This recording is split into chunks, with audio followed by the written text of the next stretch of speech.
Hey, how's it going? I have not heard the counter argument to me putting the Stanley Cup emblem on the Vancouver Canucks Henrik Sedin jersey that I have. I was rather expecting somebody to say something. My guy who's usually giving me a whole pile of flack, although he gave me flack for other reasons, he didn't say anything about the jerseys. So anyway, that aside, I watched the hockey guy's video on what he thinks the Vancouver Canucks are going to be capable of in the upcoming season. I admit they've got some disadvantages with players that have not performed as well as Canuck fans had hoped.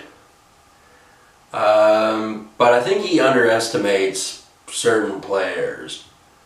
Like, for one thing, he doesn't appear to have, much of an opinion of Jordan Subban. I actually have heard lots of things of people saying he's not ready for the NHL, he may never be, and this, that, and the other, and I don't think that's fair. He's only 5'9", 22 years old, but 185 pound, certainly got the strength, and I don't think he's intimidated to play in the NHL. But he's a defenseman, and the roster is quite filled up on that section. So it'd be quite difficult to get him into the lineup on a regular basis. But I think of the spare defenseman, he should be on top. I haven't actually seen him play very much, but if he models his style anything like PK, I think it would be a good move to put him on as a healthy scratch or something. Because I'm not really convinced that the other defensemen that they were talking about, like they talk about Biega, they talk about the other guys, Magda and all those guys. I don't think they're ever going to be big NHL stars. But actually, the hockey guy was more critical of the Canucks' offense. It is true Henrik and Daniel are getting old, and he reckons this is going to be their last year. And as he put it, they're going to ride off into the sunset afterwards. That's fine. But I think he underestimates his team, because the thing is, a lot of people, what they don't understand about hockey is what statistical information people say about a particular team and how it reflects on the ice. And you always got people making big predictions for teams, and once the puck is dropped and the game's going, anything could happen. Most of these guys are between 5'10" and 6'1", about 200 pounds. There's no reason you can't have 20 players perform exceptionally well when you're expecting the team to not do it well. You're not a psychic. You can't predict these things. Anyway, the Canucks right now, I still am a Canucks fan, like big time. Some people don't quite understand that, especially as I'm wearing Boston Bruins jersey right now. And I made a big point of saying, like, look, I'm going to put the Stanley Cup logo on this one. And there are obviously things about the Canucks organization that I do not like. Like, I don't think it's a coincidence at all that in '97 is when the logo changed to the Orca. And there are other events going on in the world, like Hong Kong being handed over back to China. And people go, oh, that's got nothing to do with the NHL. But you know what? You got your opinion, I got my one. That's also when Mark Messier showed up, so I put a damper on the whole Orca logo got right off from the start. And then, they had a few good years as the new Canucks, the ones based with the Orca logo. Made another Stanley Cup push. Took it to 7 games with the Boston Bruins.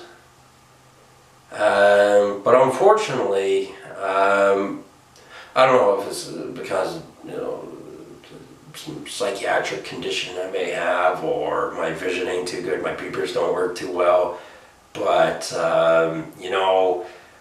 it kind of, the whole Orca logo, it just reminded me too much of the New York Rangers. I didn't like their intertwined relationship over the years. And, the Boston Bruins started to look a bit more like the Canucks. I can't possibly think of reasons why. I mean, none of the players are similar, but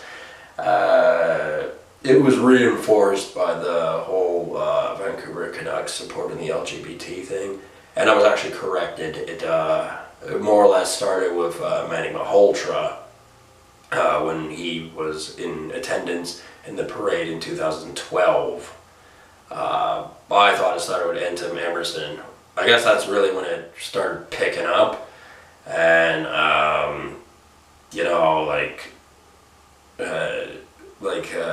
my guy Meckler, he gave me a lot of flack about talking about that sort of stuff, but, it's a free country. I'm allowed to contradict what, people consider to be the social norm. I don't have to agree with certain things if I don't want to. Anyway, I realize getting confused with the Canucks of the 1994 as opposed to the Boston Bruins of 2011 may be just a silly thing on my part, and I don't entirely know what I'm talking about. But I really scrutinized the jerseys and the team and the play and all that sort of stuff, and I go, I don't know, man. There's just it's a different thing going on than what direction the Canucks want to go in now. Like, you can support your team, but you don't have to agree with everything they got to say. Anyway, one of the other things I did do was I picked up an autographed Kirk McLean picture, which I will make a video of later. Because I want to get into a little bit more depth about it. Because I got my theories about it as well. It was totally worth picking up. I got it at I think a fair price, and just might be the whole being left out of the loop and having to come up with my own version of my interpretation of what's going on in the NHL. And just stating that there's always a different perspective of things, and I don't make it a point to look very hard for any LGBT stuff. Just some quick research. I know there's an LGBT night for Edmonton Oilers. There's the ambassadors. There's basically you Google search engine in it, and if particular individual for any corporate industry or anything like that, the spokesperson for it, if they don't openly support it, they're not going to be very loud about it, and if the media makes them say something about it, it's going to be quick, quiet, and whatever. Because you Google search the first page of LGBT ambassadors for Boston, which would be Brad Marchand, as I was told, and you know, like, there isn't a video. It's just written dialogue on websites written by other people. And let's not forget, just, you know, because you're worth a lot of money and you could be the face of a franchise or whatever, that doesn't mean you control what other people say. And you would know that if you know anything about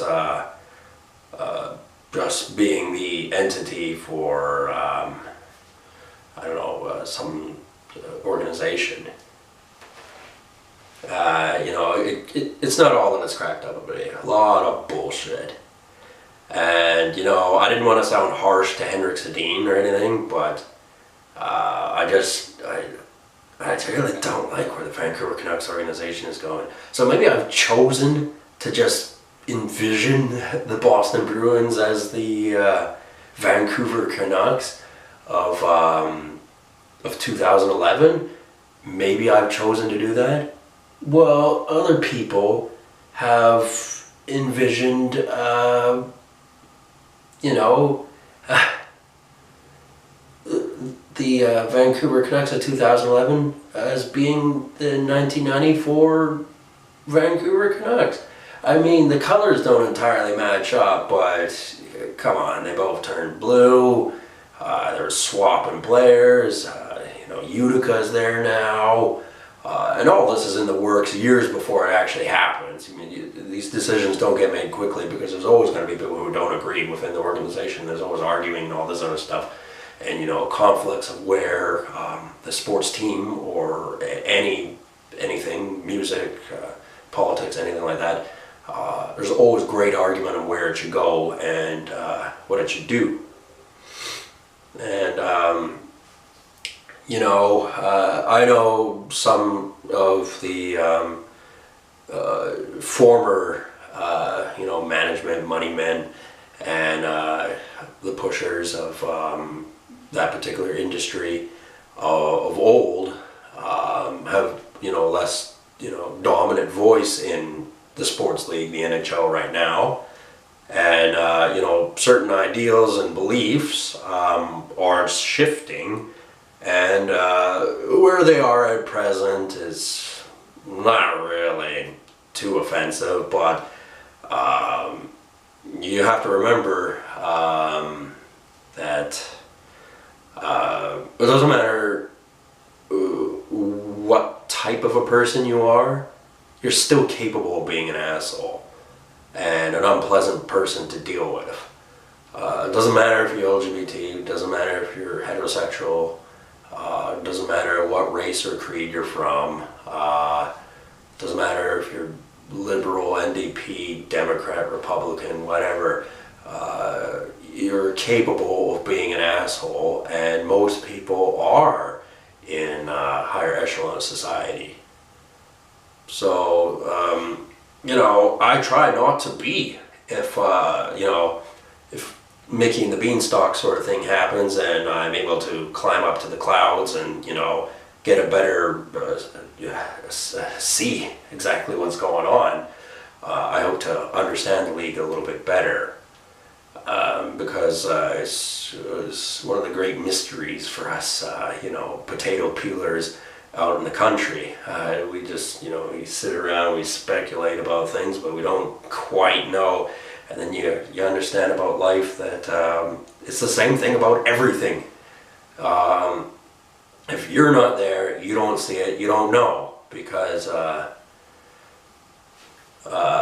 a person could see something, like what they've seen, or not like it, and then when they go to tell you, they either lie or just the words, they don't properly illustrate exactly what exactly had transpired. And some people do this on purpose, some people can't help it because they're a little bit simple. Where I'm the type of person who I'll say it exactly as it is if that's how I perceived it to be. Yeah, like you know, I try not to lie about things, and you know, try to take things into consideration, but LGBT, that's the whole situation that, to me, it sounds like all it wants to do is get worse and worse and worse. And I don't even like bringing it up, and I don't want to make it a major theme of my channel, that's for damn sure. I just wanted to express that I have misunderstood what the 2011 Vancouver Canucks were because of what I've seen since then. I know it doesn't speak for all Vancouver Canucks fans exactly what the organization is doing right now and why they're not even successful. Like the hockey guy did not have a very optimistic view on how well the Canucks were going to be doing this year. And, that's defeatist loser talk. I mean, again, I'm wearing a Boston Bruins jersey, and a Boston Bruins fan would not give one tinker shit about the Vancouver Canucks not doing well. But I think that's, powerfully ignorant of any team that doesn't like the other team after they defeated them. I know there's a lot of things that are to be considered, like how bitter the fight was during the during their matchup. That's to be taken into consideration. We have no idea how aggressive they were going at each other. It's hard to like anybody after that, I must admit. But, as I said, us common potato peelers, which most hockey fans are, really. I mean, sure, you may watch every game, you may go to a lot of games, you may buy hockey merchandise, but you're still a potato peeler. And from your perspective, there's not really much reason for disliking a team that you've beaten. I know some people will go, well, when Aaron Rome hit Nathan Horton and gave him a concussion, that's a big deal. Well, that's part of hockey. And it's nothing Nathan Horton wouldn't have done in the reverse situation. I mean, he didn't do it, but he very well could have. And he knew the risk when he, put on a hockey jersey and got on the ice. It's not like he didn't know that. And, I just would wish this attitude of, when a team defeats another one, fans are bitter about it because of the ripple effect from, people who understand the game better, people who know what went on, and you get people who don't know anything about hockey who hate the Boston Bruins just because it's the underlying theme of living in Vancouver. And it's, kind of spooky that people are really that stupid. That all it takes is, a loud enough voice making a statement about something, and then the waves of the ripple come to you, and they're faint, they're distant, they're far apart at this point, and it's enough to brainwash people. You have to look past that and look into the complexities of something if you're to understand it. And a lot of people, actually a lot of people don't like sports at all, and that's because they don't see the intelligence in it, they don't see the inner workings, and they don't understand exactly what's going on. And I run into pseudo-intellectuals who like smoking weed and, sitting in a park all day and read religious verses out of Bibles and went to university and all this other sort of stuff. And not to be mean to them or anything, but there's a lot of things about life you don't know. And I would feel bad about saying something like that, but they used to think I was stupid because I liked hockey jerseys and I like this and I like that. And they had no problem telling people I was stupid, so why should I have a problem saying other people are stupid when you can see something there that's, it's important for society, and it can be really awesome scene to be in, and you just dismiss it because you don't understand it. Yeah, and I'm not gonna say like, fill out these requisites and fill out all this paperwork and things like that. I didn't go to dang school to learn all that kind of stuff. I'm out here peeling my potatoes. That's about all I knew about this sort of stuff. But I did have a point in this video, and part of it was to not sound like every other damn video, because although the hockey guy, he knows his stuff, like concretely knows exactly hockey, and he knows how to say it for the NHL the way they want him to say it. So that's why he gets, videos with 1,700 views quite often, 2,000 views. He's got, I don't know how many subscribers, like 1,000 subscribers or something like that, and I've only got 69, because he plays by their rules. Only chumps play by other people's rules. I mean, obviously, you can't be going around acting like a dang fool or an arrogant prick or anything like that, but as far as, if I based my hockey jersey collection, my interest in the NHL solely on the Vancouver Canucks, I'd have got nowhere. I would have looked like a chump. Because it's not that there's not a lot of information to be learned. It's just it would be the building blocks of kind of a sycophantic view of things. I mean, obviously I was born in Vancouver. I watched many Canuck games growing up.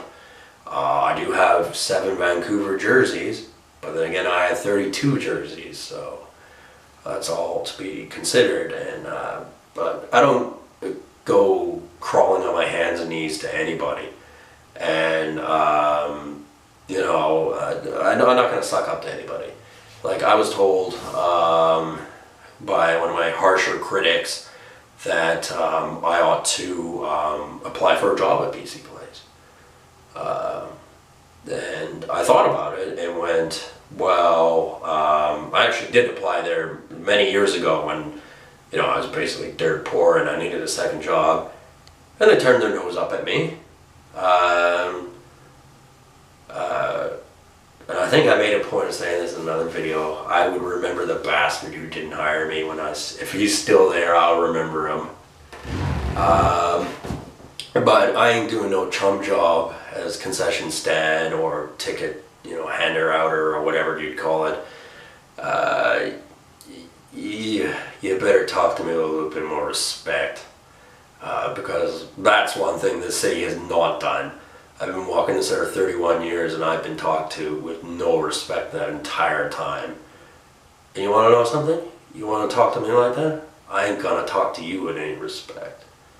I mean, treat others as you would like to be treated.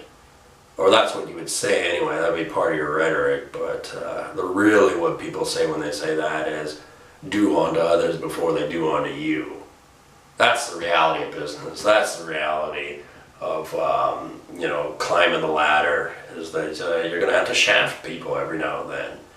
And I would never go out of my way to shaft someone who didn't deserve it, but there most certainly are people who are going to deserve it, and I can detect that there are people within the Vancouver Canucks organization who do deserve to be shafted. And if the team has to implode for that to happen, so be it. I mean, it's a real damn shame that Trevor Linden is, is on the scene as the GM. And this could potentially happen for him, and he's done nothing wrong. Obviously that should be taken into consideration, but I'm a fan of the way things used to be. I don't like the direction society is going in, and I don't like this creeping barrage of, just really all it is nagging, chronic nagging. And it's a very complicated subject, especially for a potato peeler. But anyway, I'm still waiting for someone to present a argument for why I should put the Stanley Cup emblem on my Henrik Sedin jersey. Because I should be getting the emblem any day now. Have no idea. It could be, wizards in eBay or Amazon, I forget where I ordered it from now, who go, well, we'll just put it on the back burner, right? We'll get it in a month or so, and maybe we'll cancel the order for no reason and not explain to him. Because that's actually happened to me before when I've gone to order stuff off of them. They can be real irritating in that regard. Anyway, I'm going to wrap up this video because I actually want to talk about the autographed Kirk McLean picture that I got, because I have a theory about this, and it was totally awesome to get. I will get more in the future when funds are more readily available. So to summarize, when I look back at the 2011 Stanley Cup playoffs, a lot of clips and stuff like that are available on YouTube. I'm beginning to envision the Boston Bruins as the 1994 Vancouver Canucks, just because I don't like the result of the Canucks losing to the Rangers and then slowly turning into them. Like the intertwined relationship that they came about because of that matchup. I don't know, maybe they had a lot of reconciling to do. They had to do a lot of apologizing, I don't know. But I obviously wasn't around for any of that, so, not going to deal with it. Boston hasn't been too terribly successful since 2011. They made it back to the finals against Chicago and lost, but they're still up there in good team scale anyway. So yeah, that's what I got. We'll talk to you guys later. Have a good one.